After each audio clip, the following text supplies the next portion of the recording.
श्रीमद् भगवद गीता हिंदुओं के पवित्रतम ग्रंथों में से एक है। महाभारत के अनुसार कुरुक्षेत्र युद्ध में भगवान श्री कृष्ण ने गीता का संदेश अर्जुन को सुनाया था। ये महाभारत के भीष्म पर्व के अंतर्गत दिया गया एक उपनिषद है। भगवद गीता में एकेश्वरवाद, कर्म योग, ज्ञान योग, भक्ति योग की बहुत सुंदर ढंग से चर्चा हुई है। श्रीमद् भगवद गीता की पृष्ठभूमि महाभारत का युद्ध है। जिस प्रकार एक सामान्य मनुष्य अपने जीवन की समस्याओं में उलझकर किंकर्तव्य विमूढ़ हो जाता है और जीवन की समस्याओं से लड़ने की बजाय उसे भगने का मन बना लेता है, उसी प्रकार अर्जुन, जो महाभारत के महानायक थे, अपने सामने आने वाली समस्याओं से भयभीत होकर जीवन और क्षत्रिय धर्म से निराश हो गए थे। अर्जुन की तरह हम भी कभी कभी अनिश्चय की स्थिति में या तो हताश हो जाते हैं और या फिर अपनी समस्याओं से विचलित होकर भाग खड़े होते हैं। भारतवर्ष के ऋषियों ने गहन विचार के पश्चात जिस ज्ञान को आत्मसात किया, उसे उन्होंने वेदों का नाम दिया। इन्हीं वेदों का अंतिम भाग उपनिषद कहलाता है। मानव जीवन की विशेषता मानव को प्राप्त बौद्धिक शक्ति है और उपनिषदों में निहित ज्ञान मानव की बौद्धिकता की उच्चतम अवस्था तो है ही, अपितु बुद्धि की सीमाओं के परे मनुष्य क्या अनुभव कर सकता है, उसकी एक झलक भी दिखा देता है। श्रीमद् भगवद गीता वर्तमान में धर्म से ज्यादा जीवन के प्रति अपने दार्शनिक दृष्टिकोण को लेकर भारत में ही नहीं, विदेशों में भी लोगों का ध्यान अपनी ओर आकर्षित कर रही है। निष्काम कर्म का गीता का संदेश प्रबंधन गुरुओं को भी लुभा रहा है। हिंदी साहित्य मार्गदर्शन के माध्यम से भी हम संपूर्ण श्रीमद् भगवद गीता के सभी 18 अध्यायों और उनके सभी श्लोकों का सरल अनुवाद अपने चैनल के माध्यम से आप सभी तक पहुंचाएंगे। और यकीन मानिए, श्रीमद् भगवद गीता का ये ज्ञान आप सभी के जीवन के सारे परेशानियों का हल करने में आपकी सहायता अवश्य करेगा, क्योंकि राम कृष्ण जितने प्रासंगिक तब थे उतने आज भी है। तो चलिए गीता के प्रथम अध्याय से इसकी शुरुआत करते हैं। अथ प्रथमो अध्याय, अर्जुन विषाद योग। दोनों सेनाओं के प्रधान शूरवीरों और अन्य महान वीरों का वर्णन। धृतराष्ट्र उवाच, धर्म क्षेत्रे कुरुक्षेत्रे समवेता युयुत्सव मामकाः पांडवाश्चैव किम कुर्वत् संजय। भावार्थः, धृतराष्ट्र बोले, हे संजय, धर्म भूमि कुरुक्षेत्र में एकत्रित युद्ध की इच्छा वाले मेरे और पांडु के पुत्रों ने क्या किया। संजय उवाच, दृष्ट्वा तु पांडवानिकं व्यूढ़ं दुर्योधनस्तदा आचार्यमुपसंगम्य राजा वचनम ब्रवीत। भावार्थ, संजय बोले, उस समय राजा दुर्योधन ने व्यूह रचना युक्त पांडवों की सेना को देखा और द्रोणाचार्य के पास जाकर ये वचन कहा, पश्यतां पांडुपुत्राणां माचार्य महती चमूम व्यूढ़ां द्रुपद पुत्रेण तव शिष्येण धीमता। भावार्थ, हे आचार्य, आपके बुद्धिमान शिष्य द्रुपद पुत्र धृष्टद्युम्न द्वारा व्यूहाकार खड़ी की हुई पांडु पुत्रों की इस बड़ी भारी सेना को देखिए। अत्र शूरा महेश्वासा भीमार्जुनौ समा युधि युयुधानो विराटश्च द्रुपदश्च महारथ धृष्टकेतुश्चेकितानः काशीराजश्च वीर्यवान् पुरुजित्कुन्ती भोजश्च शैब्यश्च नरपुडव युधामन्युश्च विक्रांत उत्तमोज्जाश्च वीर्यवान् सौभद्रो द्रौपदेयाश्च सर्व एव महारथा। भावार्थ, इस सेना में बड़े बड़े धनुषों वाले तथा युद्ध में भीम और अर्जुन के समान शूरवीर सात्यकी और विराट तथा महारथी राजा द्रुपद, धृष्टकेतु और चेकितान तथा बलवान काशीराज, पुरुजित, कुंती भोज और मनुष्यों में श्रेष्ठ शैब्य, पराक्रमी युधामन्यु तथा बलवान उत्तमौजा, सुभद्रा पुत्र अभिमन्यु एवं द्रौपदी के 5 पुत्र, ये सभी महारथी है। दोनों सेनाओं की शंख ध्वनि का वर्णन। तस्य सज्जनयन् हर्षं कुरुवृद्धः पितामह सिंहनादं विनद्योच्चैः शंख दद्मो प्रतापवान। भावार्थ, कौरवों में वृद्ध बड़े प्रतापी पितामह भीष्म ने उस दुर्योधन के हृदय में हर्ष उत्पन्न करते हुए उच्च स्वर से सिंह की दहाड़ के समान गरज कर शंख बजाया। तन्तः शंखाश्च भैर्यश्च सहसैव्याभः हनन्त स शब्दुस्तुमुलो भवत्। भावार्थ, इसके पश्चात शंख और नगाड़े तथा ढोल, मृदंग और नरसिंघे आदि बाजे एक साथ ही बज उठे। उनका वो शब्द बड़ा भयंकर हुआ।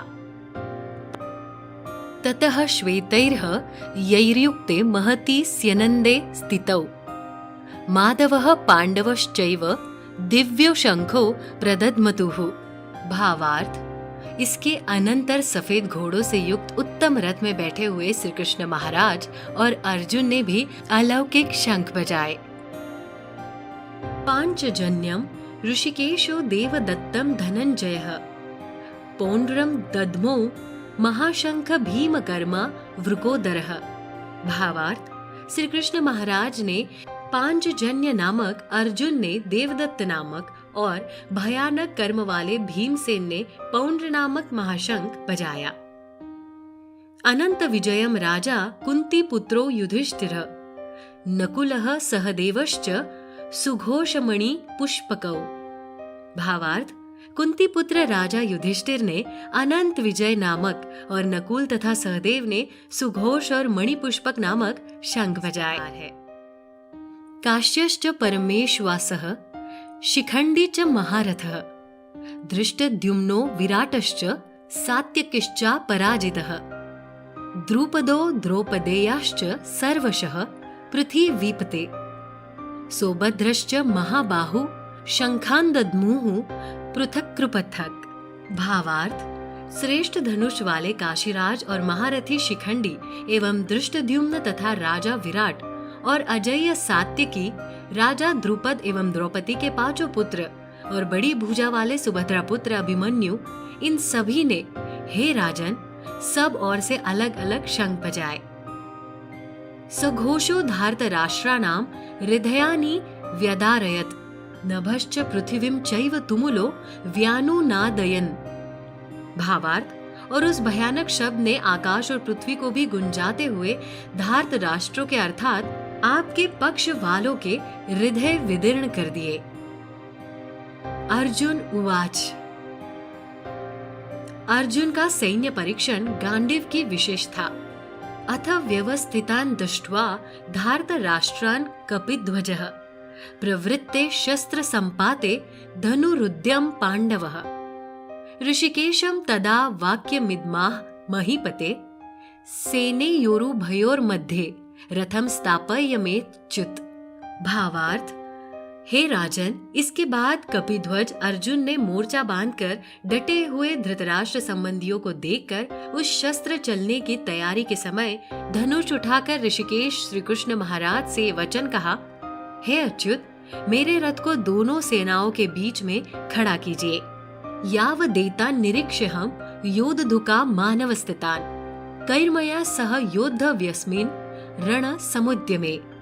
भावार्थ, रोज जब तक कि मैं युद्ध क्षेत्र में डटे हुए युद्ध के अभिलाषी इन विपक्षी योद्धाओं को भली प्रकार देख न लूं कि इस युद्ध रूप व्यापार में मुझे किन किन के साथ युद्ध करना योग्य है, तब तक उसे खड़ा रखिए। योत्स्यमानान् वीक्षेऽहं य एतेऽत्र समागताः धार्तराष्ट्रस्य दुर्बुद्धेर्युद्धे प्रियचिकीर्षवः। भावार्थ, दुर्बुद्धि दुर्योधन का युद्ध में हित चाहने वाले जो जो ये राजा लोग इस सेना में आए हैं, इन युद्ध करने वालों को मैं देख लूंगा। संजय उवाच। एव मुक्तो ऋषिकेशो गुडाकेशेन भारत सेनयोरु भयोर्मध्ये स्थापयित्वा रथोत्तमम् भीष्म द्रोण प्रमुखतः सर्वेषां च महीक्षिताम् उवाच पार्थ पश्येत्तान् समवेतान् कुरुनिति। भावार्थ, संजय बोले, हे धृतराष्ट्र, अर्जुन द्वारा कहे अनुसार महाराज श्री कृष्णचंद्र ने दोनों सेनाओं के बीच में भीष्म और द्रोणाचार्य के सामने तथा संपूर्ण राजाओं के सामने उत्तम रथ को खड़ा कर इस प्रकार कहा कि हे पार्थ, युद्ध के लिए जुटे हुए इन कौरवों को देख लेना। तत्र पश्यस्थितान् पार्थः पितृनथ पितामहान् आचार्यन्मातुला भ्रातृम् पुतरा पौत्रान् सखिस्तथा श्वशुरान् सुहृदयश्चैव सेनयोरुभयोरपि। भावार्थ, इसके बाद प्रथापुत्र अर्जुन ने उन दोनों ही सेनाओं में स्थित ताऊ चाचों को, दादों परदादों को, गुरुओं को, मामाओं को, भाइयों को, पुत्रों को, पौत्रों को तथा मित्रों को, ससुरों को और सुहृदयों को भी देखा। 26 और 27वें का पूर्वार्ध। तांस्य मिक्ष स कौन्तेयः सर्वान् बन्धून् वस्थितान् कृपया पर्याविष्टो विषीदत्री दमब्रवीत्।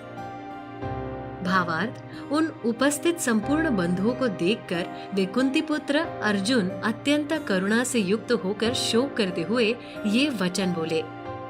27वें का उत्तरार्ध और 28वें का पूर्वार्ध। अर्जुन उवाच दृष्टेव मम स्वजनं कृष्ण युयुत्सुं समुपस्थितं सिदन्ति मम गात्रिणी मुखं च परिशुष्यति वेपयुश्च शरीरे में रोमहर्षश्च जायते।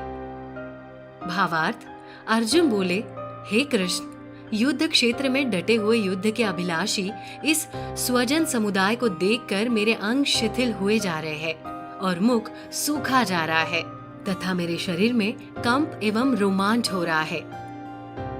गांडीवम संसृते हस्तात्व क्वै च परिदेहते न च शक्नोम्यवस्थातुं भ्रमतिव च मे मनः। भावार्थ, हाथ से गांडीव धनुष गिर रहा है और त्वचा भी बहुत जल रही है तथा मेरा मन भ्रमित सा हो रहा है, इसलिए मैं खड़ा रहने को भी समर्थ नहीं हूँ।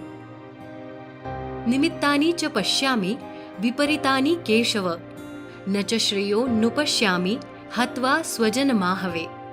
भावार्थ, हे केशव, मैं लक्षणों को भी विपरीत ही देख रहा हूँ तथा युद्ध में स्वजन समुदाय को मारकर कल्याण भी नहीं देखता। न कांडक्षे विजयम कृष्ण न च राज्यम सुखानि च किम नो राज्येन गोविंद किम भोगेर जीवितेन वा। भावार्थ, हे कृष्ण, मैं ना तो विजय चाहता हूँ और ना राज्य तथा सुखों को ही। हे गोविंद, हमें ऐसे राज्य से क्या प्रयोजन है अथवा ऐसे भोगों से और जीवन से भी क्या लाभ है।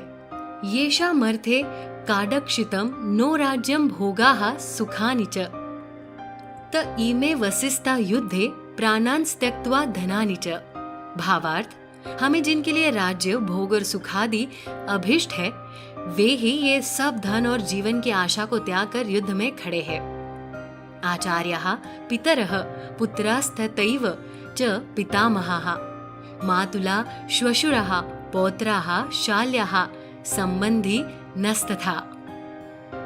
भावार्थ, गुरुजन, ताऊ, चाचे, लड़के और उसी प्रकार दादे, मामे, ससुर, पौत्र, साले तथा और भी संबंधी लोग हैं। एतान्न हन्तु मिच्छामि घ्नतोपि मधुसूदन अपि त्रैलोक्य राज्यस्य हेतो किम नु महि कृते। भावार्थ, हे मधुसूदन, मुझे मारने पर भी अथवा तीनों लोगों के राज्य के लिए भी मैं इन सबको मारना नहीं चाहता, फिर पृथ्वी के लिए तो कहना ही क्या है। निहत्य धार्त राष्ट्रान्न का प्रीति ही स्याज्य नारदन पापमेवा श्रेय दस्मान हत्वे ताना ततायिनः। भावार्थ, हे जनार्दन, धृतराष्ट्र के पुत्रों को मारकर हमें क्या प्रसन्नता होगी। इन आतताइयों को मारकर तो हमें पाप ही लगेगा। तस्मान्नार्हा वयम हन्तु धार्त राष्ट्रान् स्वबान्धवान् स्वजनम ही कथम हत्वा सुखिनः स्याम माधव। भावार्थ, अतएव हे माधव, अपने ही बांधव धृतराष्ट्र के पुत्रों को मारने के लिए हम योग्य नहीं है, क्योंकि अपने ही कुटुंब को मारकर हम कैसे सुखी होंगे। यद्यपेते न पश्यन्ति लोभोपहते च तसः कुलक्षय कृतं दोषं मित्रदोहे च पातकम् कथं न ज्ञेयमस्माभिः पापादस्मान्निवर्तितुम् कुलक्षय कृतं दोषं प्रपश्यर्धि जनार्दन।